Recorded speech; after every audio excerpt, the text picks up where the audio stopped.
Ça peut paraître étonnant parce qu'on pourrait croire que je fais ça et que mes pièces se montent. J'ai écrit cette pièce il y a 18 ans, pour tout vous dire. Non. Oui, il y a 18 ans. À 62 ans, après toute une vie passée à faire rire, Laurent Ruquier a choisi de dire enfin ce qui faisait le plus mal.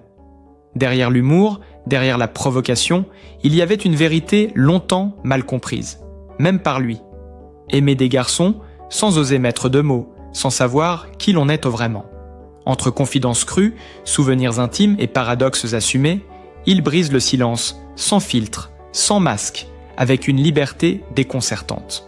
Mais comment cet homme devenu une figure incontournable du paysage médiatique français, maître des plateaux et des ondes, a-t-il construit cette image si solide, si publique, tout en gardant l'essentiel dans l'ombre ? Alors que se passe-t-il vraiment quand le rideau tombe, quand les caméras s'éteignent et que l'homme derrière l'animateur n'a plus d'autre choix que de se regarder en face ? À 62 ans, Laurent Ruquier ne parle plus pour provoquer ni pour amuser, mais pour mettre des mots sur une vérité, longtemps fragmentée, parfois repoussée, souvent maquillée derrière l'esprit et l'ironie. Avec la parution en mai 2025 de Ruquier, Vie secrète, écrit par Marcella Yacoub, il accepte pour la première fois de se raconter sans détour, sans posture, comme si le temps n'autorisait plus le mensonge, même celui que l'on se fait à soi-même. Dans ce livre intime, le ton surprend. Pas de confession spectaculaire, pas de règlement de compte, mais une parole étonnamment calme, presque nue.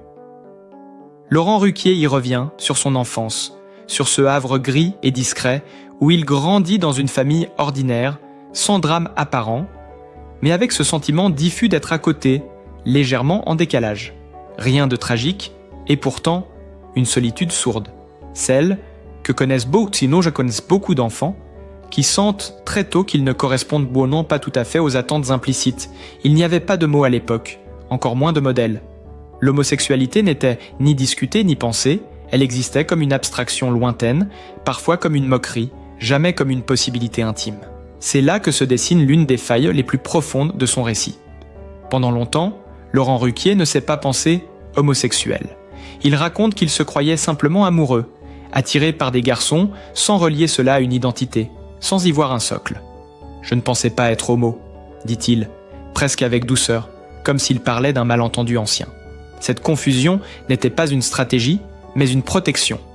Nommer, c'était risquer d'exister autrement, de s'exposer, de perdre ce qui semblait déjà fragile, l'acceptation, la normalité, la place. L'arrivée à Paris marque un tournant, mais pas une révélation immédiate. Paris, pour beaucoup, représente la liberté. Pour lui, ce fut d'abord un vertige. Dans cette ville où tout semblait possible, Laurent Ruquier observe, apprend, se construit un personnage public solide, brillant, mordant. Il travaille, écrit, provoque, fait rire. Le succès arrive vite, presque trop vite. Mais derrière cette ascension fulgurante, il y a encore ce doute persistant. Et si cette attirance pour les garçons n'était qu'un refuge ? Et s'il s'agissait simplement d'un manque de succès auprès des femmes, d'une compensation plus que d'un désir assumé ? Cette idée, il l'a portée longtemps, comme une excuse acceptable, presque rassurante. Ce décalage entre l'homme public et l'homme intime crée une tension constante. À la télévision, Laurent Ruquier devient l'un des visages les plus familiers de France. Il interroge, il dérange, il ironise sur tout, y compris sur les conventions sociales. Il semble libre, affranchi, parfois même provocateur. Pourtant, cette liberté affichée masque une retenue profonde. Parler des autres est plus simple que parler de soi. Mettre en lumière les failles des invités évite d'exposer les siennes. L'humour devient une armure, l'intelligence une distance, le sarcasme un refuge. Dans ses confidences récentes, ce qui frappe, c'est moins ce qu'il révèle que la manière dont il le fait. Il ne cherche pas à réécrire son passé, ni à se poser en victime. Il évoque plutôt une succession de petits renoncements, de silences choisis, de vérités repoussées à plus tard. Il parle de cette impression persistante d'être arrivé quelque part sans vraiment s'y installer, d'avoir construit une vie brillante mais incomplète, comme une maison parfaitement meublée où il manquerait une pièce essentielle. La question de la paternité cristallise cette ambivalence. Longtemps, Laurent Ruquier n'a pas envisagé d'avoir des enfants. Non par rejet mais par inconcevabilité. Cela ne faisait pas partie de son horizon mental, il le dit sans détour. Il ne se sent pas de cette génération pour qui tout semble possible, y compris recomposer les modèles familiaux. Et pourtant, aujourd'hui, le sujet le traverse autrement. Il observe ses amis, leurs choix, leurs contradictions. Il en parle avec son humour brutal, presque désarmant, mais derrière la plaisanterie se devine une réflexion plus grave. Celle du temps qui passe, des occasions manquées, des chemins non empruntés. Ce qui rend son témoignage si puissant, c'est précisément cette absence de pause. Laurent Ruquier ne cherche pas à donner des leçons, ni à incarner un symbole. Il parle pour lui, mais touche une génération entière, celle des hommes et des femmes de plus de 45 ans, élevés dans un monde où certaines questions ne se formulaient pas, où l'on avançait souvent sans mode d'emploi. Beaucoup se reconnaissent dans cette construction progressive, parfois bancale, d'une identité tardive, dans cette impression de comprendre trop tard ce qui, en réalité, nous a toujours définis. À travers ces aveux, c'est aussi une certaine idée de la masculinité française qui se fissure, celle qui valorisait la retenue, la pudeur émotionnelle, la réussite professionnelle comme preuve ultime d'accomplissement. Laurent Ruquier montre qu'on peut avoir tout cela et ressentir malgré tout un vide, une fatigue intérieure, une lassitude face au rôle que l'on a appris à jouer. Il parle de ses blessures sans les dramatiser, mais sans les minimiser non plus. Des blessures invisibles, faites de non-dits, de demi-vérités, de peurs discrètes. Et au fond, ce silence qu'il rompt aujourd'hui n'était-il pas moins destiné aux autres qu'à lui-même? En acceptant enfin de dire « je suis », sans condition ni justification, Laurent Ruquier semble refermer un long chapitre intérieur. Pas pour conclure, mais pour continuer autrement. Car derrière ces confidences, une question demeure, suspendue, presque troublante. Que reste-t-il à découvrir quand on a enfin cessé de se cacher? Et jusqu'où peut-on encore se réinventer quand on a déjà vécu plusieurs vies? Et après avoir enfin nommé ce qu'il était, restait une autre question, plus intime encore, presque vertigineuse. Comment aimer quand on a passé une partie de sa vie à se protéger? Les vies amoureuses de Laurent Ruquier s'inscrivent dans cette zone fragile où la liberté conquise dialogue sans cesse avec la peur de perdre, de s'exposer, de s'attacher trop fort. Car si le public a longtemps cru connaître l'homme à travers ses mots, ses traits d'esprit et ses silences calculés, l'histoire sentimentale, elle, s'est écrite dans une discrétion presque pudique, loin des projecteurs. En 1997, Laurent Ruquier fait pourtant un geste fondateur.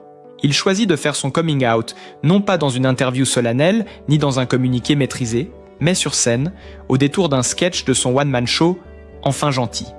Comme si l'humour restait le seul terrain possible pour dire l'indicible. Ce coming out singulier n'est ni un cri, ni une revendication, mais une évidence glissée entre deux rires. Il n'explique pas, il ne se justifie pas. Il laisse entendre, il suggère, et ceux qui comprennent, comprennent. Ce choix dit déjà beaucoup de sa manière d'aimer, sans emphase, sans mise en scène excessive, mais avec une sincérité qui se fraye un chemin à travers le second degré. À partir de ce moment-là, Laurent Ruquier se déclare ouvertement gay. Mais là encore, il nuance. Des années plus tard, dans le podcast Coming Out, il confie avec lucidité qu'il existe des métiers où il est plus simple de le dire que dans d'autres. Le sien en fait partie, surtout à Paris. La capitale, avec son anonymat et sa diversité, lui a offert un espace de respiration, loin des regards pesants et des assignations trop étroites. Pourtant, même dans ce contexte plus favorable, aimer n'a jamais été un long fleuve tranquille. Sa première relation durable connue est celle qu'il partage avec Jacques Sanchez, programmateur de télévision.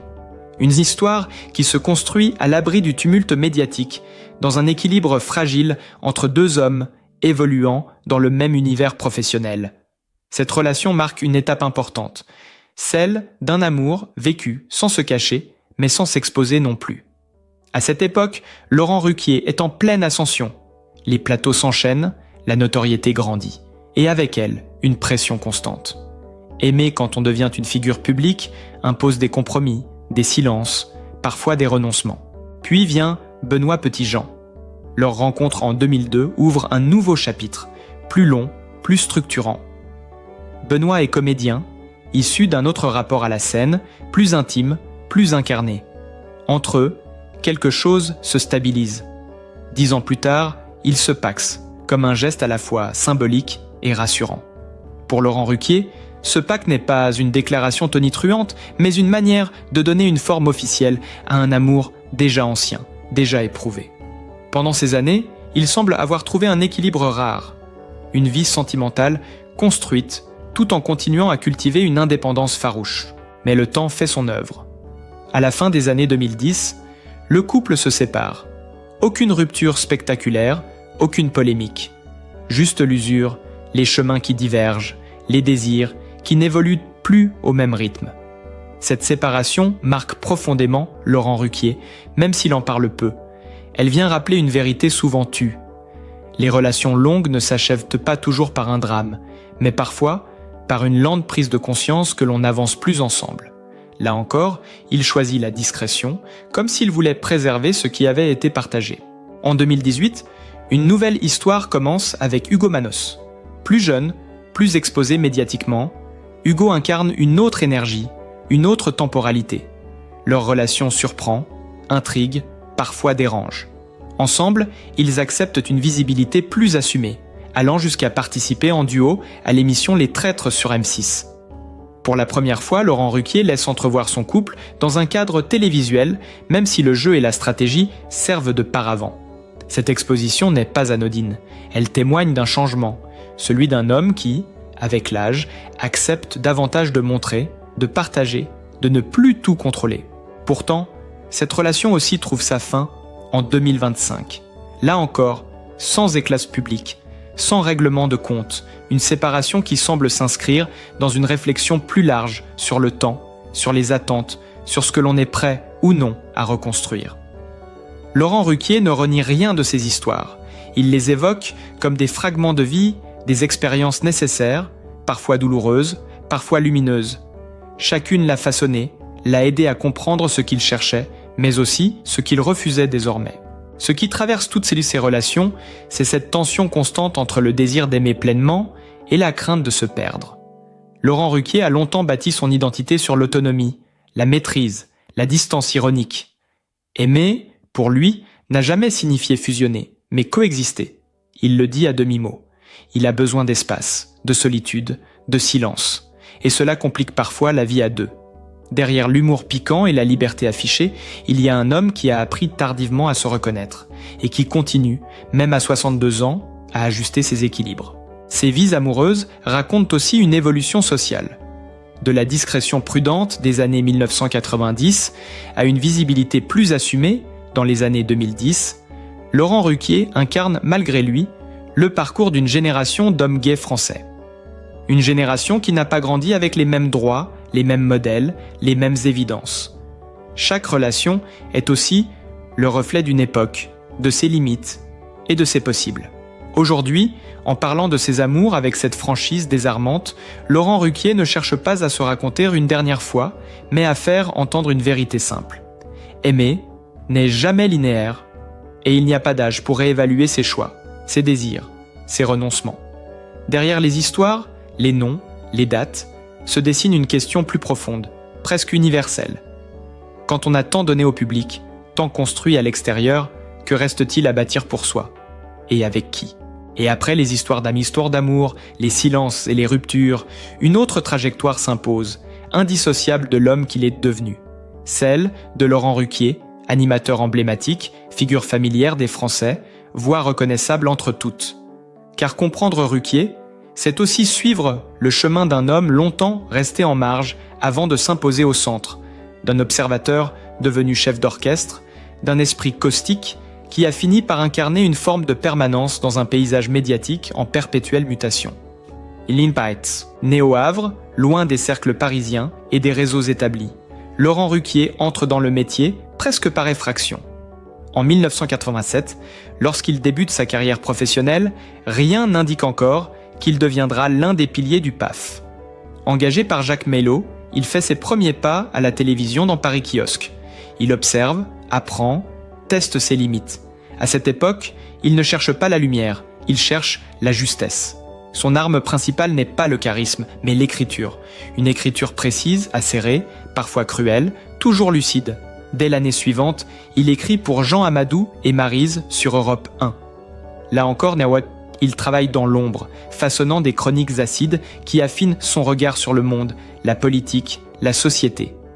Cette période forge son style. Il apprend à écouter, à analyser, à comprendre les mécanismes du rire et du malaise. Laurent Ruquier n'est pas encore une voix connue, mais il devient déjà un cerveau redouté. Il avance sans brûler les étapes, conscient que la durée se construit dans la patience plus que dans l'éclat. On le voit apparaître brièvement dans La Classe, cette émission devenue mythique qui révélera Pierre Palmade, Muriel Robin ou Michel Larocque. Là encore, Ruquier n'est pas au premier plan. Il regarde les autres exploser pendant qu'il continue à affiner son propre chemin. Cette position périphérique n'est pas un échec, mais une école. Il apprend ce que signifie exister médiatiquement, mais aussi ce que cela coûte. Peut-être est-ce là que naît sa distance ironique, cette manière de ne jamais se laisser complètement happer par le succès. Le véritable basculement intervient à la radio, avec « Rien à cirer sur France Inter ». Pour la première fois, Laurent Ruquier impose un ton, une liberté de parole, une énergie nouvelle. L'émission devient culte, elle capte l'air du temps, ose ce que d'autres n'osent pas, donne la parole à des voix différentes. Ruquier y trouve sa place. Il n'est plus seulement l'auteur, il devient le meneur. Cette expérience marque une première forme de renaissance professionnelle. Il comprend qu'il peut être à la fois irrévérencieux et populaire, exigeant et accessible. La suite se confirme avec « On va se gêner sur Europe 1 ». Là encore le squo, le succès est au rendez-vous. Laurent Ruquier devient une présence quotidienne, presque intime, pour des millions d'auditeurs. Il installe un climat de bande, de liberté, de contradiction assumée. Il apprend à gérer les égos, les tensions, les départs. Cette émission, longue et structurante, lui enseigne la constance, l'endurance, la capacité à se renouveler sans se trahir. Peu à peu, il devient un repère. Mais c'est à la télévision que le grand public le découvre réellement. Sur France 2, On a tout essayé, produit par Thierry Ardisson, marque une nouvelle étape. Ruquier passe un seuil symbolique. Il n'est plus seulement une voix, il est un visage. En 2006, lorsqu'il remplace Ardisson en deuxième partie de soirée du samedi, le défi est immense. Tout le monde en parle, laisse place à On n'est pas couché. Beaucoup doutent. Le style Ruquier peut-il s'imposer là où Ardisson régnait en maître ? La réponse est sans appel. Laurent Ruquier ne copie pas. Il transforme. On n'est pas couché devient un espace de débat, parfois violent, souvent passionné, toujours scruté. Il y impose sa marque. Une fausse nonchalance, une rigueur invisible, une capacité rare à laisser les autres s'exprimer tout en tenant fermement les rênes. Pendant 14 ans, l'émission rythme les samedis soirs des Français. Elle cristallise les tensions de la société, révèle des fractures, fait et défait des réputations. Ruquier, lui, reste au centre, parfois critiqué, souvent attaqué, mais toujours debout. Ce parcours n'est pas linéaire. Il y a des remises en question, des fatigues, des désaccords. Mais ce qui frappe, avec le recul, c'est la capacité de Laurent Ruquier à accepter les transformations sans renier son essence. Lorsqu'il quitte ONPC, il ne s'accroche pas. Il passe à autre chose. On est en direct, puis le retour aux fondamentaux avec les enfants de la télé témoigne d'un apaisement. Moins de clash, plus de mémoire, plus de transmission. Comme si l'homme avait choisi de se réconcilier avec le temps qui passe. Cette évolution professionnelle fait écho à son chemin personnel. Laurent Ruquier ne cherche plus à prouver. Il accepte ce qu'il est devenu avec ses réussites et ses zones d'ombre. Animateur emblématique, oui, mais surtout témoin d'une époque. Il a traversé plusieurs générations de médias sans jamais se figer. Il a vu passer les modes, les polémiques, les révolutions technologiques. Et à chaque fois, il a ajusté son regard, son ton, sa place. Derrière l'image publique se dessine une philosophie de vie de plus en plus assumée. Celle d'un homme qui croit à la liberté de parole, mais aussi à la responsabilité. Qui sait que l'on peut être mordant sans être destructeur, provocateur, sans être cynique. Laurent Ruquier a longtemps été perçu comme un trublion. Aujourd'hui, il apparaît davantage comme un passeur, quelqu'un qui relie, qui contextualise, qui met en perspective. Cette forme de réconciliation avec lui-même et avec son parcours donne une autre lecture de son œuvre. Son humour n'est plus une défense, mais un langage. Son franc-parler n'est plus une posture, mais une conséquence. À travers ses émissions, ses choix, ses silences aussi, Laurent Ruquier raconte quelque chose de profondément humain. La possibilité de se réinventer sans se renier, d'avancer sans effacer ce que l'on a été. Et tandis que le paysage audiovisuel change, que les figures disparaissent ou se renouvellent, une question demeure, presque suspendue. Dans ce monde qui va toujours plus vite, quelle place Laurent Ruquier choisira-t-il désormais d'occuper ? Lui qui semble avoir trouvé enfin une forme de paix avec son histoire, son métier et lui-même. Cette paix nouvelle ne signifie pourtant ni retrait, ni effacement. Elle ressemble davantage à une mue silencieuse, à cette étape où l'on n'a plus besoin de hausser la voix pour être entendu. Laurent Ruquier n'est plus dans la conquête, il est dans la maîtrise de son temps, de ses mots, de son image. Longtemps, il a incarné l'agitation du débat, le choc des opinions, la friction permanente.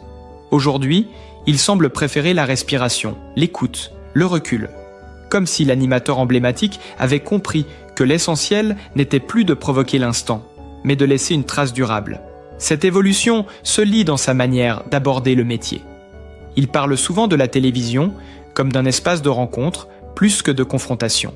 Ce n'est pas un reniement de ce qu'il a été, mais une continuité apaisée. Laurent Ruquier a vu défiler les carrières éclairs, les succès brûlants et les chutes brutales. Il sait que la longévité se paye d'une capacité rare à accepter le changement, y compris celui que l'on n'a pas choisi. Là où d'autres s'arc-boutent, il ajuste.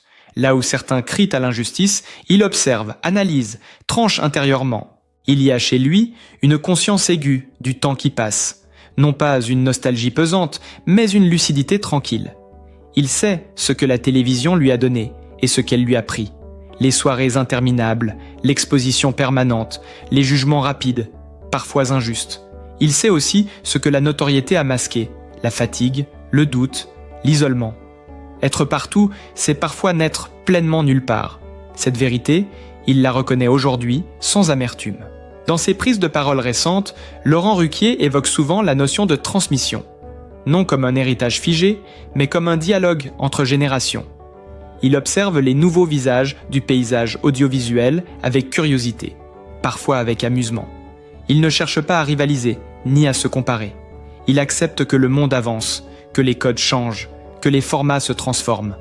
Cette acceptation est peut-être l'un de ses plus grands luxes, celui de ne plus être en compétition. Animateur emblématique, il demeure pourtant un homme traversé par des contradictions. La liberté qu'il revendique s'accompagne encore d'une forme de retenue. Il parle davantage, mais choisit ses mots. Il se montre plus intime, sans jamais tout livrer. Cette frontière liaison, il la connaît trop bien pour l'abolir complètement. Elle est le fruit de décennies passées à comprendre que tout dire n'est pas toujours se dire, et que le silence, parfois, protège mieux que les aveux. Son regard sur la société française, lui aussi, a gagné en nuances. Là où il aimait autrefois pointer les incohérences avec une ironie mordante, il préfère désormais interroger les failles avec humanité. Il ne juge pas, il contextualise. Il ne condamne pas, il questionne. Cette posture ne le rend pas plus consensuel, mais plus profond. Elle parle à celles et ceux qui, comme lui, ont traversé plusieurs époques et appris que les certitudes d'hier deviennent souvent les doutes de demain. Laurent Ruquier incarne ainsi une forme de réconciliation rare dans le monde médiatique. Réconciliation avec le succès, avec l'âge, avec soi-même. Il n'a plus besoin de choquer pour exister, ni de séduire pour convaincre. Il avance avec cette assurance discrète de ceux qui savent ce qu'ils valent, sans avoir à le rappeler. Cette assurance n'est pas de l'arrogance, mais une paix intérieure conquise lentement, parfois douloureusement. Et pourtant, derrière cette apparente sérénité, une tension demeure, celle de l'homme qui a tant vécu sous le regard des autres et qui continue de s'interroger sur ce qu'il reste à vivre pour lui seul. Le métier, l'amour, l'amitié, le temps libre, tout se redéfinit. Laurent Ruquier ne ferme aucune porte, mais il ne les ouvre plus toutes. Il choisit, il hiérarchise, il accepte de renoncer, aussi. C'est peut-être là que réside sa véritable renaissance. Non dans un nouveau succès, mais dans cette capacité à se tenir debout, sans masque, au milieu de sa propre histoire. Animateur emblématique, oui, mais surtout homme en chemin, encore. Et alors que le public continue de l'accompagner, une interrogation persiste, presque intime, presque troublante. Après avoir tant donné à la parole des autres, qu'a-t-il encore envie de dire? Et surtout, à qui? Et au bout de ce long chemin, il ne reste ni scandale, ni révélation fracassante, mais quelque chose de plus rare. Une vérité apaisée. Laurent Ruquier n'est ni un héros, ni un symbole figé. Il est le reflet d'une génération qui a appris à se construire sans mode d'emploi, à aimer sans toujours comprendre, à réussir sans forcément se trouver. Derrière l'animateur brillant, derrière l'humoriste incisif, il y a un homme qui a mis du temps à s'autoriser à être simplement lui-même, sans se cacher derrière l'esprit, le travail ou la provocation. Ce qu'il raconte aujourd'hui, ce n'est pas seulement son histoire, c'est celle de tous ceux qui ont grandi avec des silences, des peurs discrètes, des vérités repoussées à plus tard. De ceux qui ont cru que le succès comblerait les manques, que l'amour finirait par tout expliquer, que le temps arrangerait ce qui n'était pas nommé. Laurent Ruquier nous rappelle, sans le dire frontalement, qu'il n'y a pas d'âge pour comprendre, ni de moment parfait pour accepter ce que l'on est. Il y a seulement l'instant où l'on cesse de fuir. À 62 ans, il ne règle pas ses comptes, il fait la paix, avec son passé, avec ses choix, avec ses renoncements aussi. Il ne cherche plus à convaincre, encore moins à choquer. Il témoigne. Et dans cette parole posée, parfois brute, parfois tendre, se glisse une leçon simple. Vivre, ce n'est pas cocher toutes les cases, c'est oser regarder sa vie en face, même quand elle ne ressemble pas à ce que l'on avait imaginé. Peut-être est-ce cela, au fond, la véritable liberté dont il parle depuis toujours. Non pas l'absence de règles, mais le courage d'être en accord avec soi-même. Accepter ses contradictions, reconnaître ses blessures sans en avoir honte. Comprendre que l'on peut avoir tout vu, tout entendu, tout dit, et continuer malgré tout à apprendre. Si cette histoire vous a touché, si elle a réveillé en vous des souvenirs, des questions ou simplement une émotion silencieuse, n'hésitez pas à partager votre ressenti. Vos mots comptent autant que ceux que vous venez d'entendre. Pensez à aimer cette vidéo, à vous abonner pour ne rien manquer des prochaines histoires et à laisser un commentaire. Parce qu'au-delà des écrans, ce sont aussi nos expériences partagées qui nous relient.